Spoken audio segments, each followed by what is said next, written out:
Welcome to A Healthy Curiosity, the podcast that explores what it takes to be well in a busy world. With self-care strategies from Chinese medicine, functional medicine, Ayurveda, neuroscience, and beyond. I'm your host, Brody Welch, a licensed acupuncturist and transformation catalyst, here to support you on your journey of health, happiness, and personal evolution.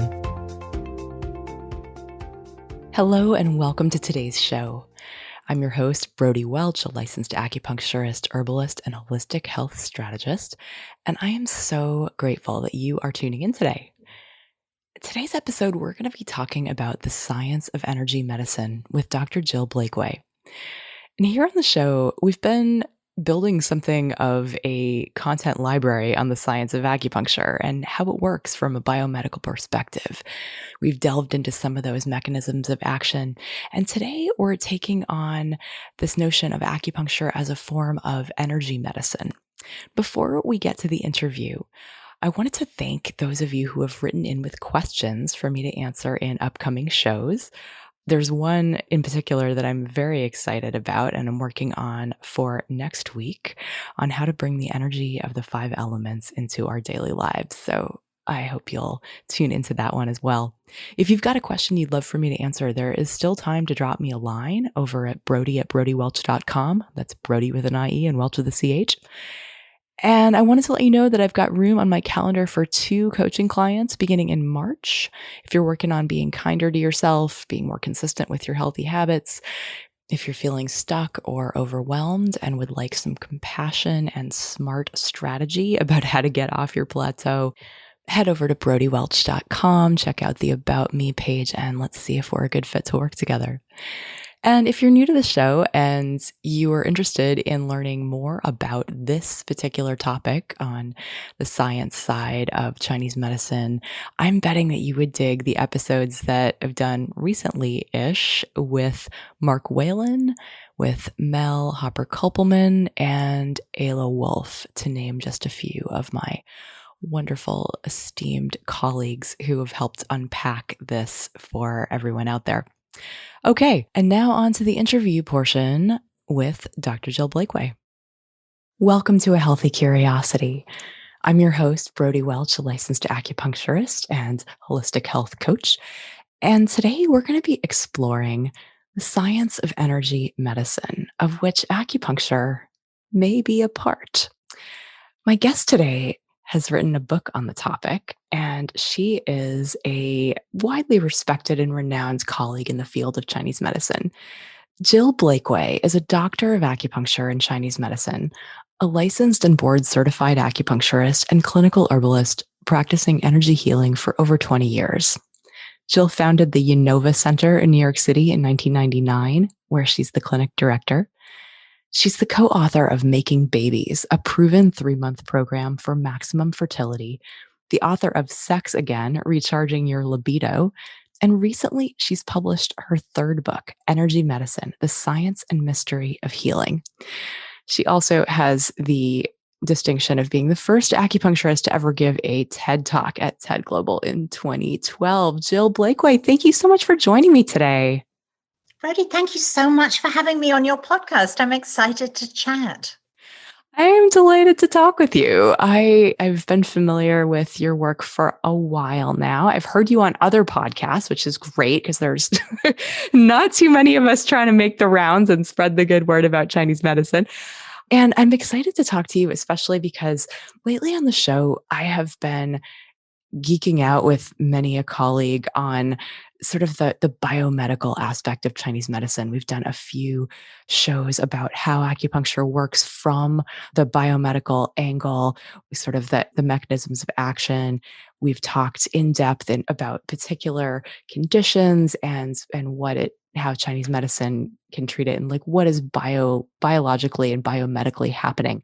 And I was excited to use this conversation with you as a bit of a counterpoint, talking about Chinese medicine and the science of energy medicine, because really I think that acupuncture walks in both worlds. That on the one hand, we live in this culture where we're striving for legitimacy in a culture that's dominated by the randomized double-blind study as the gold standard. And yet we have this rich tradition that goes back thousands of years that predates such research.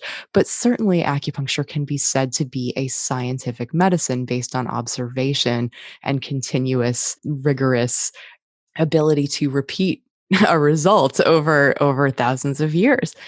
And certainly we think about the human biosphere, and we think about the human biofield, and our medicine, you can't talk about our medicine without talking about energy. So I'd love to hear from your perspective, kind of like, in what sense is acupuncture energy medicine?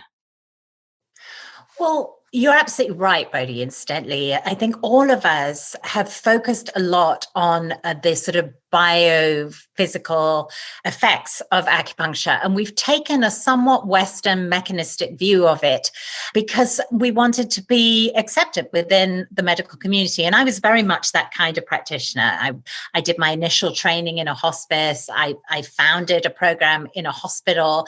I've done clinical research. I very much wanted to be that kind of practitioner. And yet I began to feel as if we were betraying some of the more beautiful and powerful and profound aspects of our medicine, which is why I wrote Energy Medicine. And it's, as you said, it's called The Science and Mystery of Healing, because I realized that a lot of what gets talked of as if it's very woo, energy medicine, can be measured scientifically. And I wanted to record that. And then there is a little bit of mystery that lies outside of our reach, I think. And one of the things, the place I usually start with patients is I explain what qi is to the best of my ability. And qi, of course, translates as energy, although it's a much more profound and broader concept than that, I think. And what qi is really is all the aspects of you that aren't skin and tissue and bone and organ. So, for example, your mind is part of your chi. It's part of your beliefs, your feelings, your intentions are all part of your chi. But the most important, when it comes to health, part of your chi is actually your body's intelligence. And your body has a consciousness. And you may not have thought about it because we all take it for granted, but bodies are extraordinarily intelligent. And what they do is they calibrate at all times, trying to keep you in balance. So you never have to think about your thyroid. It happens completely outside of your mind, but your body is calibrating. Your thyroid is calibrating thyroid hormone to give you enough energy to do what you need to do. If you have a few extra drinks at dinner, as long as you don't do it every night, your liver will detoxify and you will never have to think about it. Your organ systems coordinate and synchronize in order to keep you upright. And every cell, in fact, has intelligence. Every cell knows who it is and where it is and what it's supposed to do. And every cell can change given a prompt. And to me, that echoes the very ancient Chinese wisdom of yin and yang. Every cell is yin enough, receptive enough to understand its place in time and space. And every cell is yang enough, active enough to transform when given a prompt. And that is your chi. And energy medicine is the art and science of giving those prompts. And some of those prompts, I have a whole chapter in energy medicine about placebo, because some of those prompts are given to your mind, and placebos work for that reason. And we behave like they're the enemy, Brody, but of course they're not. They're your body's ability to self-heal. Acupuncture is another form of prompt, and it's a little electrical intervention that prompts your body to self-heal in a variety of ways. It's actually a very sophisticated system, as you know, much more sophisticated than people understand. But, hands-on healing is also a prompt. Reiki can be a prompt. And so I wanted to explore all the ways we can be prompted to self-heal, all the ways we can prompt our body to do something it already knows how to do, which is maintain balance. I love that concept of prompting the body to self-healing, because there are certain things that are very definitive, unmistakable prompts that we can give it that are hard to miss. For example, what we're feeding ourselves, right? It's pretty gross, right? How if we're changing our diet in the direction of more plants and more real food and less sugar and less processed stuff, the body's going to get a very distinct message about it's going to get all kinds of information from that food versus other ways that we can prompt ourselves to heal might be incredibly subtle, like having, color therapy or having a crystal around or having an essential oil or rubbing an acupoint or, these ways that we can make a difference in reminding our body how to self-regulate, but that might be, there's really nothing that we can do or be involved with that's completely inert. Anything can be steering us in the direction of health or steering us in the direction of disease or be perceived. I mean, I think there's very little that's neutral.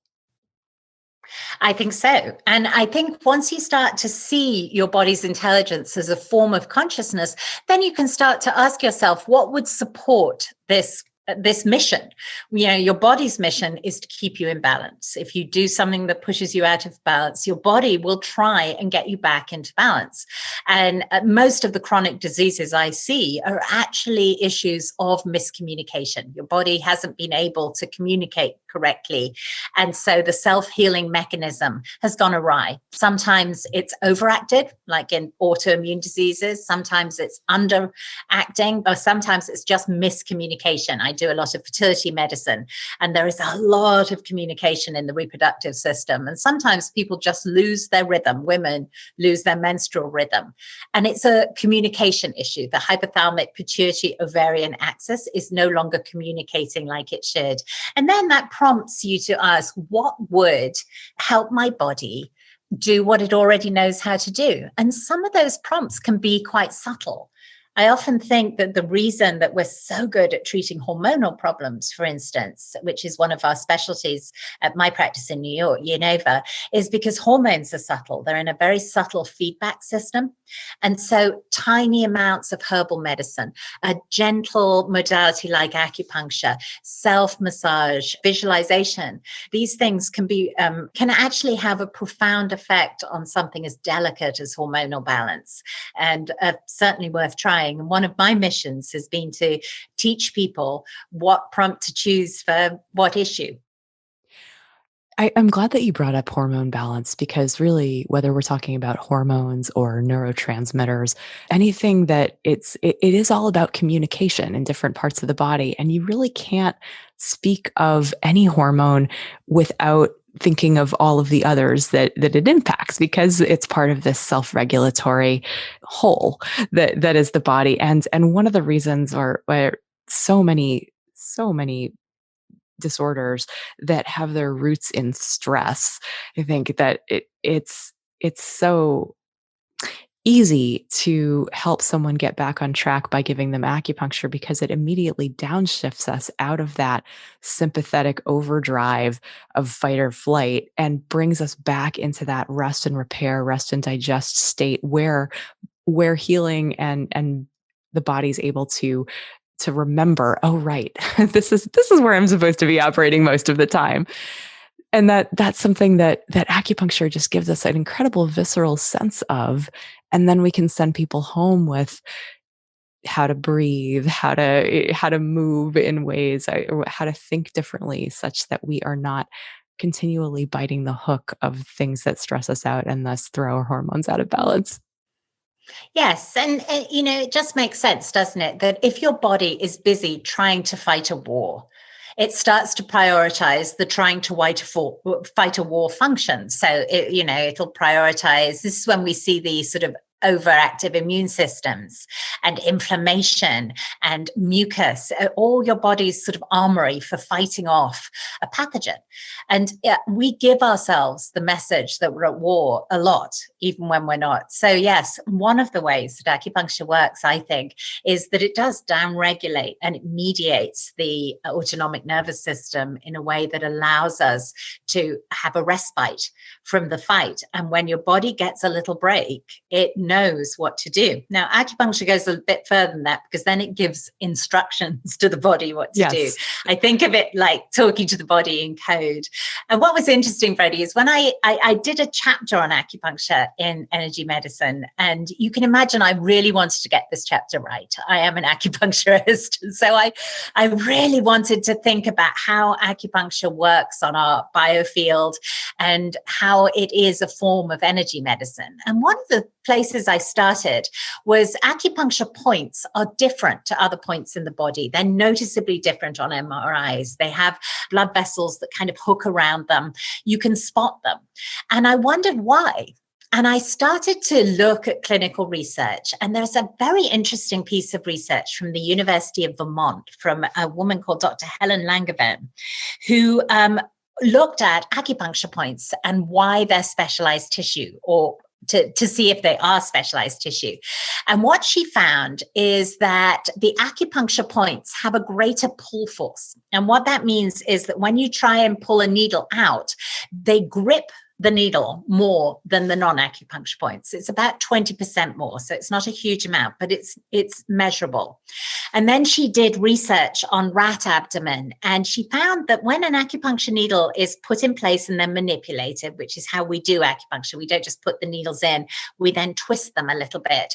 The connective tissue winds around the needle like spaghetti on a fork. And when it's stretched like that, it's more electroconductive. So I thought that was interesting. And I began to ask myself, why would we have this electroconductive tissue in special places? And I think, Brodie, the answer lies in embryology. Embryos create themselves electrically. They don't have a well worked out enough and mature enough central nervous system or cardiovascular system to communicate the way the body normally communicates, which is usually through the nervous system or through the blood. And so they create a charge, and that buds off the next bit of the embryo. And they do that a bit like creating a computer system by making nodes of specialized tissue that then bud off the next part of the body, given the correct signal. And if you overlay a map of the acupuncture points over those very electroconductive embryological nodes, they are in the same place. So I think the very specialized tissue that is used to create us electrically can still be used to give us a little electrical intervention and then regulate us. And so there are ways of measuring that these days. And if you want to go and see an embryo creating itself electrically, there is a YouTube video called Electric Frog Face, which is from Tufts University, that shows a frog embryo with lightning across its face as it creates itself with a little electrical charge. So that was where I started to realize that the energetics were measurable and explicable. That's fascinating. I know that I've come across research that, well, even technologies like point finders, right? That the ways that, that points can be located because they have a different electromagnetic charge than, for example, something a centimeter away. They have their own special signature, which is why that is discernible. Can you tell us how that works? Well, they do. And acupuncturists are usually snippy about point locators because we can find them with our fingers. We can feel them. Yes. And what we have done is over the years, I've done my job for over 20 years, and probably a bit like you, it's instinctive to me. I run my hand along a meridian and I can feel the acupuncture points. What we've trained ourselves to feel is areas of slightly lower frequency. And that's what the point locators find and then make a beep. And what we do when we do acupuncture is we raise that frequency. We manipulate the connective tissue below. As Dr. Langevin's research showed, it winds around the needle and stays that way for the whole of the treatment. And that taut connective tissue is then much more electroconductive. And that's how the acupuncture points work. And we can feel that change in frequency because we touch acupuncture meridians so often. We've trained ourselves to. And I don't know whether you've ever taught Chinese medicine, but when you start with students, they can't feel a thing. And the points are so far off. And then you watch them just in that 4 years they're in grad school. gain that almost instinctive ability to find the point. And when I was a clinical supervisor, which is a long time ago, I could tell whether the student had needled the exact point from the door. I didn't need to go to the patient. I mean, I did go to the patient, but you could sort of tell by the way the needle was holding itself whether it had what we would call chi or not, whether it was in the right place. Right, whether it's been plugged into the body's intelligence. I like to think of the points as little portals of consciousness, and each of them has a particular job, right? Each of them, and so that that different point combinations. I like to explain it to patients. It's like playing a chord on a piano or a guitar or a harp, or even like pressing Control Alt Delete on a keyboard is sending a different message than Control V, right? It's going to sound different in different combinations, and we're tapping into different points and their specific messages for the body, and in a way that sends a coherent message. And so, that where the points are, circling back to that, is something that absolutely does come into practice. Like, we can read an acupuncture textbook that says that a point is located using this particular landmark. And I think of those as like getting us to the right address, but not necessarily, or like getting us to the right street, but then like having to look around to find out, okay, well, which mailbox is it that we actually need to put this letter in to get the communication to work? And that's different. That's you have to palpate, I think, in order to find where is it on this individual human being. Well, there's some interesting research, Bodhi, that shows that acupuncturists who've been practicing in sort of sustained clinical practice, their brains change over time. And partly that's because we're trained to spot patterns rather than a specific symptom. We're trained to spot patterns of disharmony. And part of it is because we also have trained ourselves to do something that's sort of physical at the same time. And so acupuncturists over time have brain changes, and that would be why it's an unusual job, but it's what we like about it, isn't it? That it's so sort of physically connected, and it's part art and part science, and we get to sort of geek out and be sciencey, but we also get to live in that area of consciousness. And what is your body's consciousness? What is your consciousness? What is your place in the world? Which is also part of Chinese medicine. We have a concept of the Tao, the container for all of our experiences as human beings, and that every action we take, every thought we have, causes a little ripple in the Tao and is part of our journey, but also affects other people. And I looked at that as well quite closely in the book.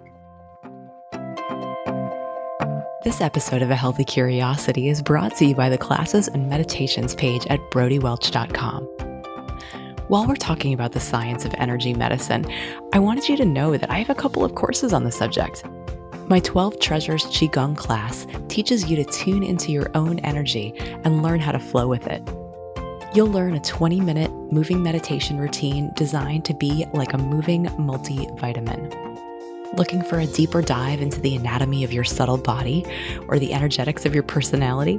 Want to make friends with some acupoints so that you can be your own healer? I created my Basics of Chinese Medicine course to help you see yourself through a new lens, the lens of yin and yang and the 5 elements, so that you can start to see your own tendencies, where you're going out of balance, so that you can change course. If you've ever tried to learn Chinese medicine from a book, you know that you'll quickly encounter a wall of impenetrable jargon or just a simplistic dumbing down of the principles. My course reads like a good novel, according to a past participant. Check out 12 Treasures and Basics of Chinese Medicine over at brodywelch.com under the Classes and Meditations tab. You'll get a discount at checkout when you enter the code Friend of the Pod. And now back to the show.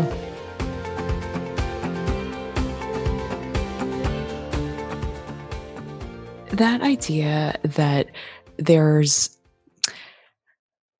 just this example that we've been thinking about is sort of a meta example of this topic itself, that in a sense, it can seem like a magic power to be able to locate an acupoint, but actually what's happening is the brain is laying down more, really our neuroplasticity, by doing something over and over again, we are dedicating more real estate to the sensory part of our fingertips. And it's the kind of thing where we can prove that, we can discover that, okay, okay, yes, this practice over time is making this change in the brain. We can sort of explain how that's happening. But to the outside world, it looks like it looks woo-woo. It looks weird. Like, how can, how is this person doing that? And you and I both know from touching thousands of bodies that a lot of it's not particularly even subtle, that there's some of it is like profoundly obvious where the point is, but it comes with experience. I wanted to circle back to your point about the placebo effect and how the differences that acupuncture can make that are above and beyond the placebo effect versus how we as practitioners can harness the power of the placebo effect, because we might as well use it. It's real and it exists, and it makes Western drugs work better if people know what they're taking and why they're taking it. So getting the mind on board can certainly be helpful, but of course acupuncture will work on pets who presumably don't have a belief system one way or another around whether or not this is effective medicine. So just would love for you to unpack for us a little bit about the power of placebo that we can use as practitioners versus that kind of what's going on with acupuncture that is beyond. Well, it's a really interesting topic, I think, Brodie, and one that acupuncturists are defensive about, because we have to deal with that question: is it just the placebo effect? And the answer is no, it isn't. Acupuncture works on pets. Energy medicine works on animals. And in my book, I tell the story of a professor at City University in New York. His name is Dr. William Bengston, Bill to his friends. And Bill learned an energy medicine technique from a psychic healer and decided to take it into the lab. He's just a pure researcher. He wanted to see if it worked and why it worked. And so he got mice that were specially bred to have cancer, poor mice. These mice have a happy ending. I feel like I should tell you this now. Great. Because otherwise it sounds really sad. But these are mice that are used in pharmaceutical testing. They're a specific type of mice. They're bred to be given cancer, and that is how drugs get tested. And they never last more than 27 days. That's how this works. And so Bill got 6 mice to start with and did the technique, and the mice looked worse for a while, but then they got better and they recovered completely. And what's more, when he re-injected them with the same cancer, it was a form of breast cancer, they couldn't get it. They were immune. And then Bill did what I think any scientist would do. He asked, is this replicable? Can anyone do this? Because science is really only useful if it's replicable. If some special someone somewhere is doing a special thing, it's of limited value. Right. Great for them, great. But Yes. But if you can't afford to see the special someone, or they have a 3-year waiting list, what are you going to do? And so science should be replicable. We should all be building on each other's knowledge in order to advance human knowledge and pass that on to the next generation. So Bill taught groups of skeptical students the technique and colleagues, and they were all given 6 mice, and they all got the exact same results. And there are 2 things I like about this research. One, these are mice, so they had no idea they were supposed to get better. Yes. And 2, anyone could do the technique. And that, I think, is extraordinary. And Bill's research is ongoing. He's actually going to be doing some research at the Inova Center with my team. We just had a lovely meeting with him, and he's based in New York too. So he's going to come, and we're going to do some clinical research using different techniques to prompt self-healing. And what is this technique that he was using on these mice? Oh, yes. Well, he very generously let me write about it in the book. And what it is it's a way of distracting the ego. And it's interesting, Brodie, because I do something completely different but have a similar effect. One of the things that I did when I was writing energy medicine was submit my body to science while I give acupuncture. And what I found was that my heart and my brain go into internal coherence. We put an EEG on my brain and an EKG on my heart, and they emit the same frequency. And to do that, I sort of empty my head a bit when I'm doing acupuncture and go into a bit of a flow state. And they think that when that happens, the next thing that happens is the patient's heart goes into the same frequency as mine. And when we're all emitting the same frequency, it would seem that information gets passed that the patient then uses to self-heal. My job is actually not all that difficult. And I spend a lot of time explaining to people that I'm not remotely special, that, I have a doctorate in Chinese medicine and a lot of experience at this point, but I'm not doing anything particularly hard. The patient then, their body's intelligence reorganizes given this information. Now, what does this have to do with placebo? I hear you think. Well, I have like 4 or 5 questions, but yeah, let's go there first. So the reason this is important to placebo is to say that energy medicine techniques are not necessarily simply placebo. However, placebos work, and placebos work better than people think they do. It's not just that people think they feel better, so they feel better. People make chemical changes given a suggestion. So to give you an example, at the University of Turin, they gave Parkinson's patients saline and told them it was dopamine, which is what they need. And they produced their own dopamine in response to the suggestion, which was measurable. So the way I explain it to my patients is, if your energy field is every part of you that isn't skin and tissue and bone and organ, it includes your body's intelligence, all of that consciousness, all of those smarts that keep you in line, but it also includes your mind. And so you can direct your mind. You can use one part of the field to affect another part of the field. You can direct your mind to prompt your body's consciousness to make a change. And I have been sitting at home on lockdown during this pandemic, like a lot of people, treating my patients on Zoom. And it has given me the chance to design guided meditations that are journeys into the body in order to use my knowledge of energetic anatomy, Chinese medicine anatomy, and conventional anatomy to help people prompt their own body to change. And I've been getting really extraordinary results just using people's minds in a very specific way. It's not quite like acupuncture, but I can get some really interesting effects by doing that and prompt self-healing in the same way. So I think we shouldn't see the placebo as the enemy at all. From now on, having had this experience on Zoom, when I'm back in the clinic and giving acupuncture, I will always direct my patient's mind to where I'm going, because why wouldn't I? Exactly. And really in doing so, it's almost like you're guiding them into a Qigong experience. You're having them use their intention, presumably also their breath, and in order to skillfully alter that person's ecosystem in the direction of balance. That's exactly what I'm doing. We do breathing exercises together, and we get into a little zone where their brain slows down a little bit. And then I give directions and prompts. And I had one patient who was having 10 hot flashes a day. And we did this and nothing else. I was going to prescribe her herbs, but she stopped having hot flashes. She's a menopausal patient having hot flashes, and really just her mind. And so, I mean, was it as simple as just saying like, oh, well, just tell yourself to not have hot flashes? No. I somehow didn't think so.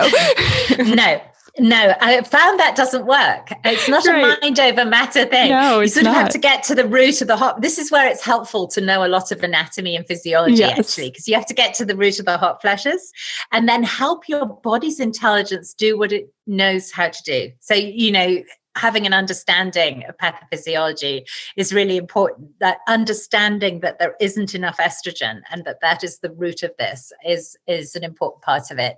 So it's a little bit more complicated than that. But, I'm miles away on Zoom. So clearly the patient is making the changes themselves, given a bit of direction. And I think that's actually just really interesting. You said earlier about that idea of coming into coherence with your patients, or that, first of all, this idea of coherence of am I right? It's the frequencies, heart rate variability, and the brain, that there's electromagnetic fields that both of those organ systems create, and it's allowing them to be in harmony with one another. That's exactly it. Okay. We measure aspects of our energy field the whole time. And one of the we have energy fields around all of our organs, and we're finding more and more of them. I actually spoke to someone the other day who's in the process of mapping the biofield, which is really interesting. But conventional medicine uses EEGs and EKGs very routinely, which is just it's an energy technique. It's a way of measuring the energy coming out of and the frequencies coming out of the brain and the heart. So that's how that's done. Yeah, it doesn't really get more allopathic than an EKG, right? And we think about like, and what they're measuring is the function. What they're measuring is the energy. So in a way, it's like there really isn't a difference between biomedicine and energy medicine. It's just whether we're focusing on the sack of meat or the living dynamic field of consciousness and thoughts and feelings that contain within it. That's exactly it. Good. Yeah, that's the first paradigm shift I encourage my patients to make, is like stop thinking of yourself as a machine or this meat sack, and start thinking of yourself as the field, as identifying with the empty space of who you are rather than the stuff of who you are. Now, the question that I have about coherence is that sort of ties into this notion of the practitioner, or the quote unquote doctor as medicine, right? That in a sense, you're not special, but in a sense you are special, because the person that you're treating isn't throwing you off. The person that you're treating is taking on your coherence. You're lending your coherence to them through the treatment rather than the other way around. I'm wondering if you have, and a lot of acupuncturists are taught in school the importance of having a meditation practice or a qigong or tai chi practice. A lot of us do yoga. A lot of us have some sort of self-cultivation practice that allows us to keep our center instead of kind of vibing to the patient. And I'm just curious what your thoughts are on that. Is it the kind of thing that practitioners need to intentionally develop, or is it simply our intention to heal and being in the space of applying our craft, and that sort of dynamic where the person is there with a particular intention to surrender their authority health-wise to the practitioner who is essentially conducting this ceremony of healing? Well, I didn't develop it consciously. I think it would be a nice thing to, and I'd rather like the next generation of acupuncturists to do that earlier than I did. But a bit like feeling the acupuncture points, over time, I learned how to get the best possible results, I think. And I, like a lot of practitioners, and I'm sure this is true for you, just really cared about the patients, and I wanted to help them. And I tell this story in the book because it's partly memoir. I desperately wanted to help the patients. But one of the things that I found very early on was that I generated a palpable energy coming out of my hands that the patients could feel. I had no idea whether that was a good, bad, or neutral thing, to be honest. And I used to ask myself, I wonder if this is just placebo. I wonder if I just have strong energy that comes out of my hands, and it doesn't really do very much, but people are impressed by it, and there's sort of self-heal in response to it, which is part of the reason I wrote the book. But what I learned really early on was that if my ego got involved, it would dissipate, and it would dissipate this energy in a way that the patients could feel. So I would be there doing my job, and I would start to want to direct it more. And often from good motives, like, please let this woman who's struggling with infertility have a baby, kind of thing, like a prayer. The minute I did that, the patient would say, oh my God, it stopped. What happened? And I would think, oh, I know what happened. I tried to make it all about me. And I needed to make myself into a bit of an empty vessel in order to do the job really efficiently. And the first person who explained me to me was the scientist, Bill Bengston, who did the experiments on the mice, because he has a different technique. He floods the brain with ego gratifying images that distract it. But it ends up being the same thing. You have to get your sense of separate self out of the way. And your sense of separate self is your ego. Yeah. Yes. Your ego is invested in seeing you as unique and separate, and then protecting the integrity of that individuation at all costs, really. And in order to do this job well, you really have to let that go. And I learned to do that just by trial and error. And then no one was more surprised than me when they did an EEG and an EKG, and they were like, oh, you do a thing and we can measure the thing. You go into a Yes. zone and you slow your brain down. And that's what you do. And then the patient's heart goes into coherence with yours. So I didn't have some great plan, but I'm a huge believer in grounding before I treat a patient. I stand in Qigong stance, which those of you who do Qigong will know, in horse stance. And I really, really feel my connection to the earth.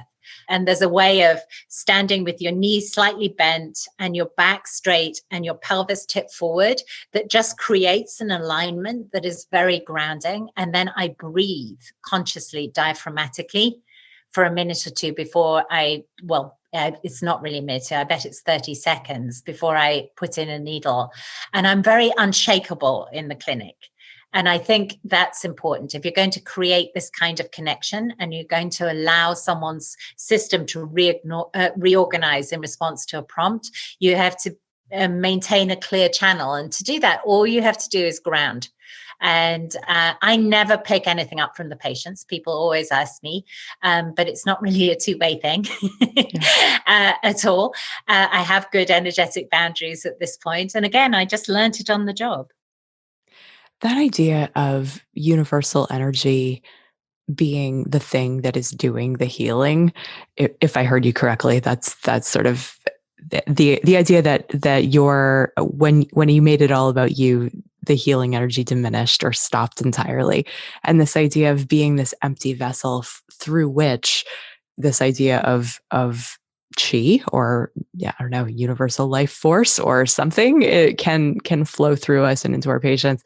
That really, when we are, even just when we're with another person, in certainly closer than, close enough to touch them, the field around us and the field around them merge, and there really isn't something we really are overlapping with them. We really are exchanging energy with them in a very real way, and that's something that the idea of creating an artificial separation, it does feel pretty impossible to do that, because it may not conform to our sense of self, but really on an energetic level, it's all the same thing. Well, I started by looking at research that shows that when two people are talking together, like you and I at the moment, one person's heart waves start to show up in the other person's brain waves. We are sort of silently collaborating with each other the whole time. Another really interesting piece of research was from the University of Connecticut, where they put two people in separate MRIs. And when one thought about the other, their brain waves synced up. I love that. These are in separate rooms. These are couples, right? Like that, people who know each other really well.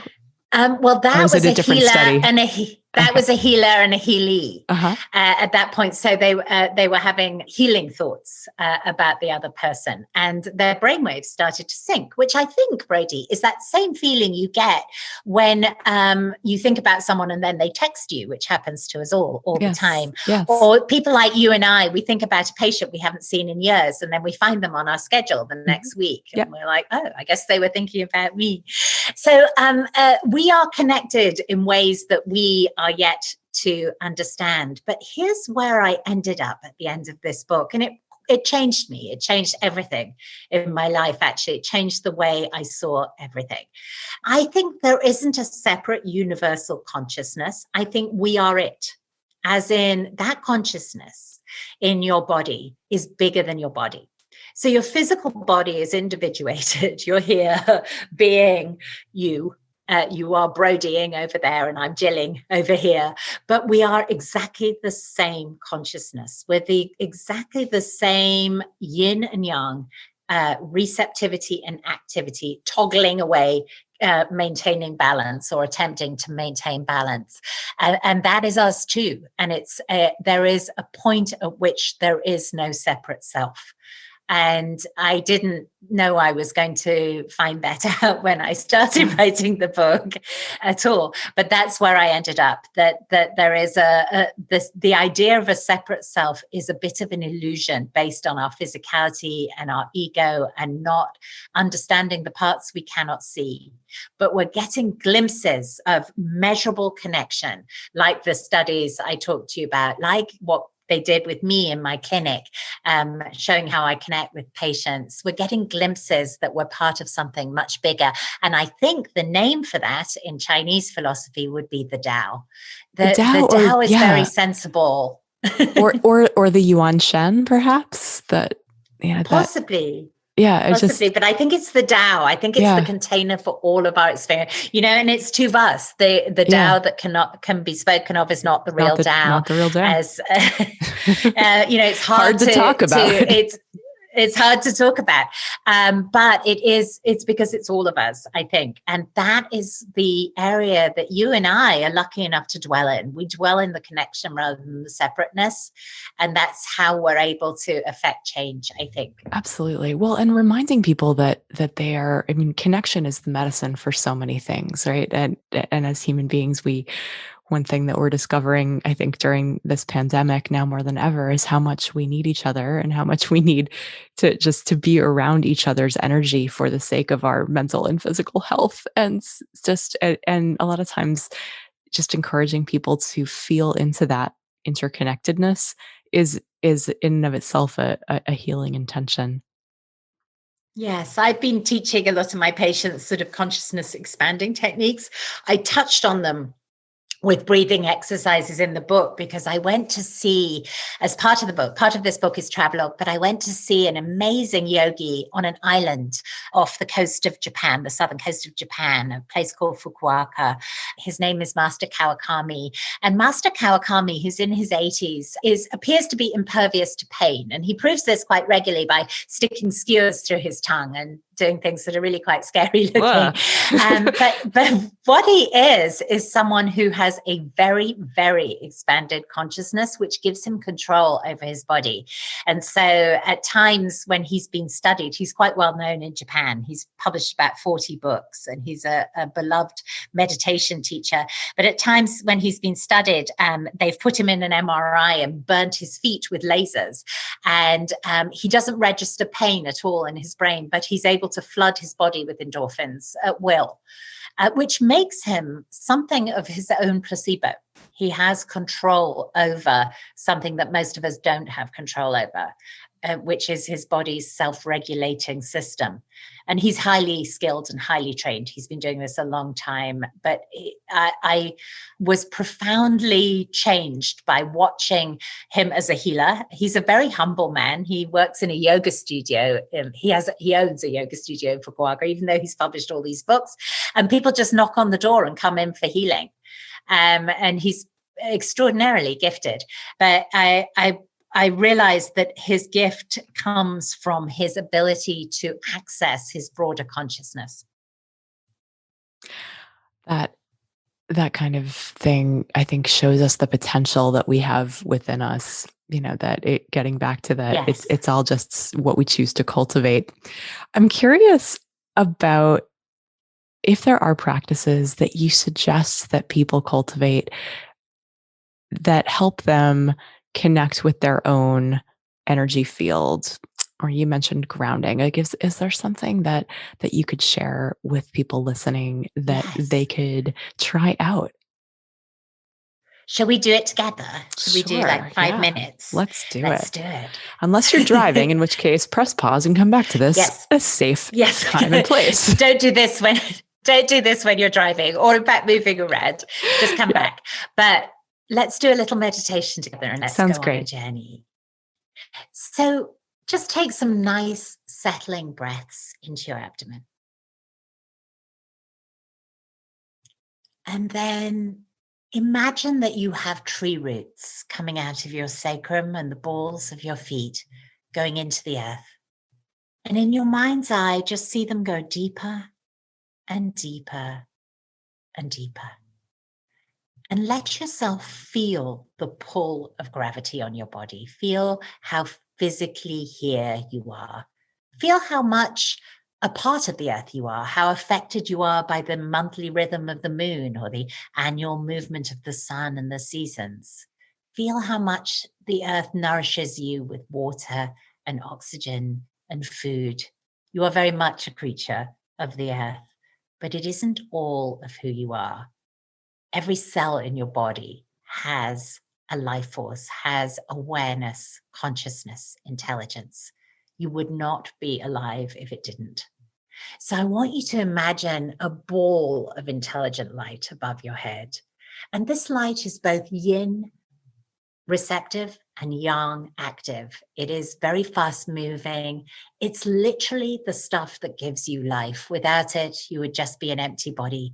And just take that light into your head and just see your head as full of this resource. Let it support all those things that your brain does, all those decisions your brain takes completely outside of your mind. Respiratory, cardiovascular, metabolic, hormonal. Your body makes more than 1 million decisions a day, all of them without asking your mind. And then take that light into your neck and your shoulders. Let it move out any tension in your shoulders. Take it all the way down your arms to your fingertips and really feel it in your hands. Hands are supposed to feel. Feel how alive you are. Feel the vibration of that intelligence. Feel the warmth. Take it into your chest and your mid-back. Let it just soften any guarding in your chest that comes from having been hurt. And then take it to your diaphragm, which is below your lungs and above your upper digestive organs. And just, it's a muscle and it gets tight. Just see it as smoothing out any tension in that muscle. And then as you breathe, let your diaphragm move downwards to create space. And as you breathe out, let it move up. Take it all the way into your abdomen, down to your pelvic floor. And this time, as you breathe in, let your pelvic floor relax. And as you breathe out, let it tighten a little bit. Your diaphragm and your pelvic floor are in a dynamic relationship. And it's really important to your body's ability to communicate that they work together, and they often lose their connection. And then take that light from your hips to your knees, from your knees to your ankles and into your feet. And feel yourself as you really are, which is a human being on the earth full of information and intelligence. And then I want you to just put your attention on the space between your eyebrows, on your forehead. And without straining and with your eyes closed, just roll your eyes up very slightly until you come upon a place that feels more spacious. It may have color or movement or shape. In Eastern religions, this is called the inner temple. I call it the internal landscape. It is your connection to our shared consciousness. That's why it feels so spacious. And then with your attention here, let your mind just rattle on in the background and keep bringing your attention back to this space between your eyebrows. And just breathe. And I want to draw your attention to the present moment. It is the only thing that exists. The past is gone. It does not exist. You have memories, you have information, but none of it is happening now. And the future continues to create itself over and over again from this very spacious and resourced present. So in this place, you could start to co-create. You can start to feel the movement of the Tao and create with it. And when it feels good, you can open your eyes very gently and we'll come back together. That was lovely, Jill. Thank you so much for leading us through that meditation. I could see that being easy enough for people to remember and to guide themselves through on a regular basis. I love that. I feel like I could talk to you all day about this stuff. I love the work that you're doing. It's fascinating, the research that you bring up in conversation. And I'm so curious about about all of it. And if people are interested in learning more, I will have a link to your website in the show notes over at brodywelch.com. And I really appreciate you being willing to jump in to this conversation with me today. Well, it's been an absolute joy. It's lovely to talk to a fellow practitioner of Chinese medicine. It's lovely to be on the same wavelength and have had some of the same experiences. So thank you. Thank you for having me on, and thank you for asking such interesting questions. It's been such a pleasure. Thanks for listening today. To check out the show notes, get on my email list, or drop me a line, head to brodywelch.com. That's Brody with an IE and Welch with a CH. I'd love to hear from you.